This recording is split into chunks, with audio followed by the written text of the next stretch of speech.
வணக்கம் உறவுகளே. இன்றைக்கு வீடியோவில் நம்ம வயநாட்டில் நிகழ்ந்த ஒரு மிகப்பெரிய துயர சம்பவத்தை பற்றி தான் பார்க்க போகிறோம். அங்கே நடந்த சம்பவத்தில் மக்கள் எந்த அளவுக்கு பாதிக்கப்பட்டிருக்காங்க தெரியுமா? அங்கே நடந்த ஒரு சில விஷயங்களை நான் சொல்கிறேன், கேளுங்க. கண்டிப்பாக இந்த பதிவு முடிவில் உங்களோட கண்கள் கலங்கும். நிலச்சரிவால் ஒட்டுமொத்தமாக சிதைஞ்சு போயிருக்க கேரள வயநாடு இருக்குல்ல, அங்கே மீட்பு பணிகள் தீவிரமாக நடந்துட்டு இருக்குங்க. அதுலேயும் நம்ம ராணுவ வீரர்களையும் மீட்பு பணியாளர்களையும் கண்டிப்பாக பாராட்டியே ஆகணும். மக்களை காப்பாற்ற சரியான பாதைகள் இல்லாததால வெறும் 36 மணி நேரத்துக்குள்ள ஒரு பெரிய பாலமே கட்டப்பட்டிருக்கு. அந்த வழியை பயன்படுத்தி தான் இப்போ ஆம்புலன்ஸும் மீட்பு பணியாளர்களும் மக்களை காப்பாற்றிட்டு வராங்க. இதில் மிகப்பெரிய துயரம் என்னன்னா, ஒவ்வொரு நிமிடத்திற்கும் ஒரு உயிர் போயிட்டு இருக்குங்க. குறிப்பாக ஒருத்தரோட கதறல் உண்மையாகவே என்னை நிலைக்குலைய வச்சிருக்குன்னு தான் சொல்லணும். அவரோட பேர் ஜஷ்மீர். முண்டகைன்ற பகுதியை சேர்ந்தவர். இவரோட குடும்பத்தில் இருந்த 30 பேருமே மாயம். அதில் மிஞ்சி இருக்கிறது இவர் மட்டும்தாங்க. தன் குடும்பத்தில் இருந்தவங்கள ஃபோட்டோவை காட்டியும் அவங்களோட பெயரை சொல்லியும் எல்லார்கிட்டையும் விசாரிச்சுட்டு இருக்காராம். என்னுடைய பெரியப்பா இவர், என்னுடைய அண்ணன் இவர், என்னோட சித்தி குழந்தைகள் இவங்கெல்லாம்னு சொல்லிட்டு அவர் செல்ஃபோனில் இருக்க புகைப்படத்தை காட்டியும் அவங்களோட பெயரை சொல்லியும் எல்லார்கிட்டையும் கேட்டுட்டு இருக்காராம். அது மட்டும் இல்லாமல் ஒவ்வொரு ஹாஸ்பிட்டலாக போயிட்டு எங்கெல்லாம் பிரேத குவியல்கள் இருக்குமோ அந்த இடங்களில் இருக்க பராமரிப்பாளர்கள் இருப்பாங்கல்ல, அவங்க கிட்டெல்லாம் காட்டி இவங்களை நீங்கள் பார்த்தீங்களான்னு கேட்டு கண்ணீர் மல்க கை கூப்பி கேட்குறாராங்க. கண்டிப்பாக இந்த மாதிரி ஒரு நிலைமை யாருக்குமே வரக்கூடாது. இன்னொரு விஷயம் என்னென்னா, பக்கத்து வீட்டில் வசிச்சுட்டு இருந்தவங்க, அந்த நிலச்சரிவில் இருந்து உயிர் தப்பியவங்க எங்கள் வீட்டுக்கு வந்து பக்கத்து வீட்டு குழந்தைகள்லாம் விளையாடும். அவங்க முகத்தையெல்லாம் நான் எப்போ பார்க்க போகிறேன், இனி பார்க்கவே முடியாதான்னு கேட்டு கதறுறாங்களாம். கண்ணீரோடு அந்த குழந்தைகளையும் அவங்க தேடிட்டு வராங்க. சூரல் மலைன்ற ஒரு பகுதியை சேர்ந்த 9 வயது சிறுவன், என்னோட அப்பா அம்மா பாட்டி யாருமே இல்லை, அவங்கள கண்டுபிடிச்சு கொடுங்கன்னு சுற்றி இருக்க எல்லார் மக்கள்கிட்டையும் கேட்டுட்டு இருக்கானா.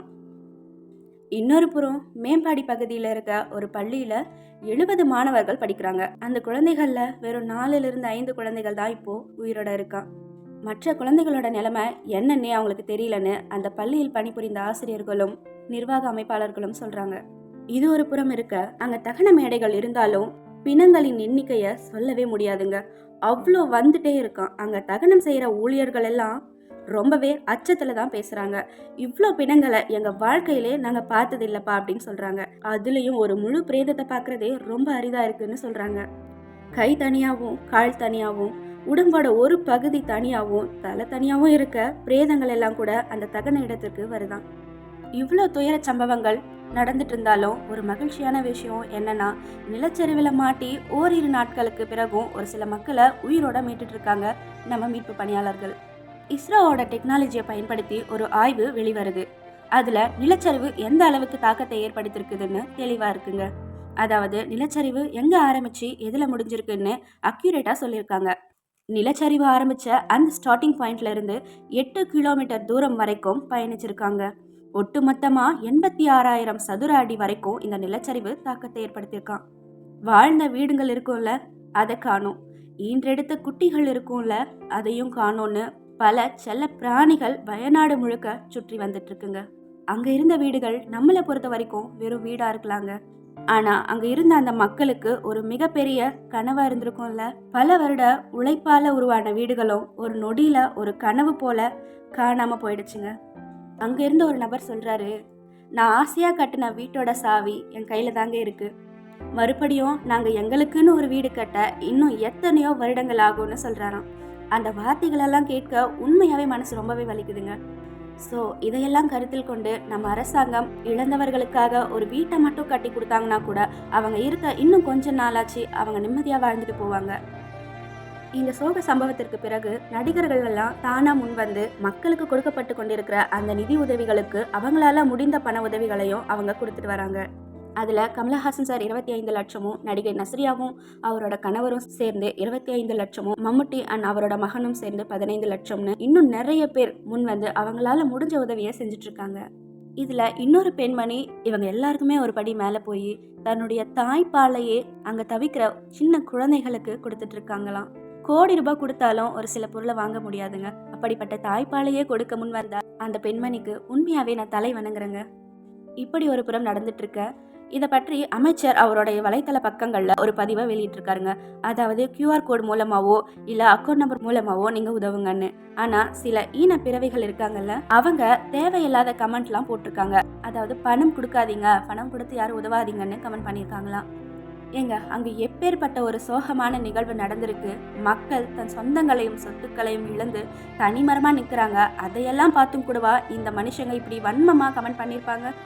ஆனா அமெரிக்க அதிபர் இந்த சோகமான நிகழ்விற்கு கண்ணீர் தெரிவிச்சிருக்காருங்க. அவர் என்ன சொல்றாருன்னா, கேரள நிலச்சரிவில் இறந்தோருக்கு ஆழ்ந்த இரங்கல். அன்பிற்குரியோரை இழந்து பல குடும்பங்கள் இப்ப வாழ்ந்து கொண்டிருக்குதுல்ல, அவங்களுக்காகவும் நான் என்னுடைய பிரார்த்தனைகளை முன் வச்சுக்கிறேன். அவங்க பக்கம் கடவுள் எப்பவும் துணை நிற்கணும்னு சொல்லிட்டு மீட்பு பணி வீரர்களின் தைரியத்தை நான் வெகுவா பாராட்டுறேங்க அப்படின்னு சொல்லியிருக்கிறாரு. அண்ட் இப்பேற்பட்ட பேரழிவிற்கு இயற்கை தான் காரணம், மக்கள் தான் காரணம் அப்படின்னு குற்றம் சொல்லிட்டு இருக்காம, இனியாவது அங்க வசிக்கிற மக்கள் ஒரு வீடு வாங்குறோம்னா அந்த இடம் எப்பேற்பட்ட இடம், கம்மி விலையில கிடைக்குதுன்னுட்டு போய் வாங்காதீங்க. நீங்க ஒன்று ஓடோ இலையோ தரல, பணம் தான் தரீங்க. அந்த பணத்துக்கு தகுந்த இடத்தை பாதுகாப்பா இருக்குமா, நம்ம சாகுற வரைக்கும் நம்மளோட தலைமுறையா வாழ போற வாழ்க்கை அங்க நல்லா இருக்குமா அப்படின்ட்டு யோசிச்சு அந்த இடத்த வாங்குங்க. நான் ஏன் இதை சொல்றேன்னு நினைக்கிறீங்களா? ஒரு சில புகைப்படங்கள்லாம் நான் பார்த்தேங்க. அதுலேயும் ஒரு குழந்தை அந்த மண் சரிவில் மாட்டி உயிர் பிரிஞ்சிருக்கு. அந்த குழந்தைய பெற்ற தாய் எவ்வளவு கனவுகளோட அந்த குழந்தைய பெற்றெடுத்திருப்பாங்க. அந்த சம்பவம் நடக்கும்போது அந்த இரவு எப்படியாச்சும் தன் குழந்தையவாச்சு காப்பாற்றிடணும்னு தானே அந்த அம்மா நினச்சிருப்பாங்க. ஸோ அவங்களோட வலியெல்லாம் நினச்சி பார்க்கும்போது உண்மையாகவே மனசு ரொம்ப கஷ்டமாக இருக்குங்க. அண்ட் இந்த வீடியோவை நான் எனக்கு கிடைச்ச கண்டென்ட்டாக நினச்சி போடலைங்க. எனக்குள்ளே ஏற்பட்ட அந்த தாக்கத்தையும் வலியையும் உங்ககிட்ட பகிர்ந்துக்கணும்னு நினச்சேன், அவ்வளோதான். எனக்கு வியூஸும் சப்ஸ்கிரைபர்ஸும் முக்கியம் இல்லைங்க. அப்படி அதுதான் முக்கியம்னு நினச்சிருந்தா இதையெல்லாம் இவ்வளோ நேரம் நான் பேசிகிட்டு இருந்திருக்க மாட்டேங்க. என் உறவுகளுக்கு நம்மளை சுற்றி என்ன நடந்துட்டுருக்குன்னு உணர்த்துறதுக்காக தான் இந்த வீடியோவை நான் பதிவிடுறேங்க. இவ்வளோ நேரம் நான் சொன்ன எல்லா வார்த்தைகளையும் கேட்டுட்டு இருந்த எல்லாருக்கும் ரொம்ப நன்றிங்க. அண்ட் இதை பார்த்துட்டு இருக்க சில பேர் ஹெல்ப் பண்ணணும்னு நினச்சா கண்டிப்பாக பண்ணுங்க.